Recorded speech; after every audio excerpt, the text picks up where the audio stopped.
The Senate has been pulling an all-nighter to form a resistance against the Trump regime. It is an absolute disaster what they're trying to do. The senators are united. They're forming a wall of kryptonite. Let's welcome Senator Peters from Michigan. Senator, how Great are to be with you. Yeah, great to be with you. You're right. We're forming a wall. We're going to be fighting to the end. We've been going all night.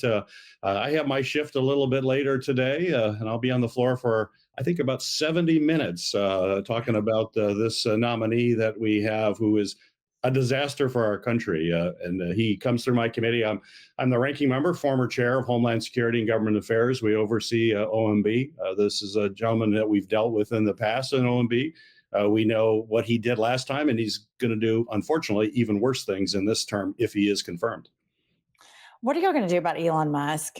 Everybody's Yeah. worried sick about it. I mean, he's a disaster. This is illegal. What are you guys going to do?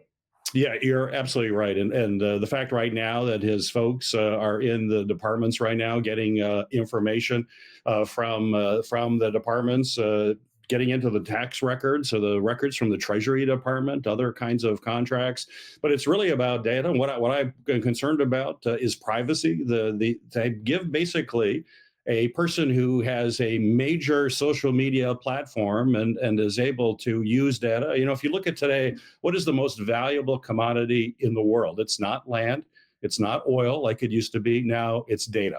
And the treasure trove of data that Musk is starting to scoop up illegally is absolutely outrageous. It's a full-on assault on the privacy of Americans, and he's basically going to monetize this and become even wealthier. This is about a billionaire using the levers of government to enrich himself even more and to get even more power to be able to manipulate folks through social media and through the algorithms. We're living in a very scary time in American history. So, what's the plan? What is the Senate plan to deal with this? Well, we're going to call him out, continue to call him out. We're going to look at litigation as well, court action to do that.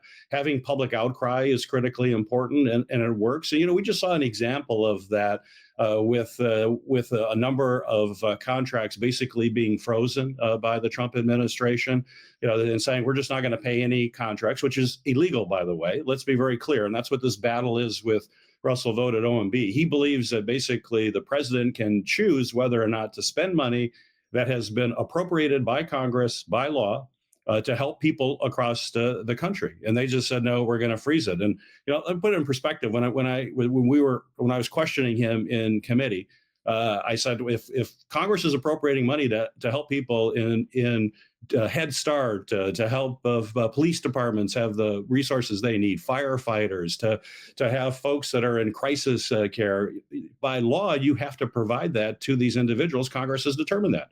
The president is supposed to faithfully execute the laws of the country. He's not above the law. We have a president who literally believes that he is above the law. And when I asked Mr. Vought, I said, you can't do that. It's a violation of the Impoundments Act. He said, well, I think that law is unconstitutional. And I'm like, well, what gives the OMB director the power to declare a law unconstitutional? That's the Supreme Court. And he said, well, Senator, maybe you're misunderstanding me. It's the president that has that authority. And I go, how does the president have that authority? He says, well, he just won an election. That's how he has it. It's like, no, he doesn't get to be a dictator. You win an election, you still have to faithfully execute the laws. This is something settled by Supreme Court decisions. So we're going to have to bring another lawsuit. I'm confident we will win because the law is very clear. But in the meantime, I don't want to wait for court action. We know that Trump is very good at delaying and delaying and delaying. We've got to take immediate action. We've got to energize people across the country to speak out. And what we saw with this most recent effort is when people spoke out, they actually said, well, okay, we'll put a freeze on it.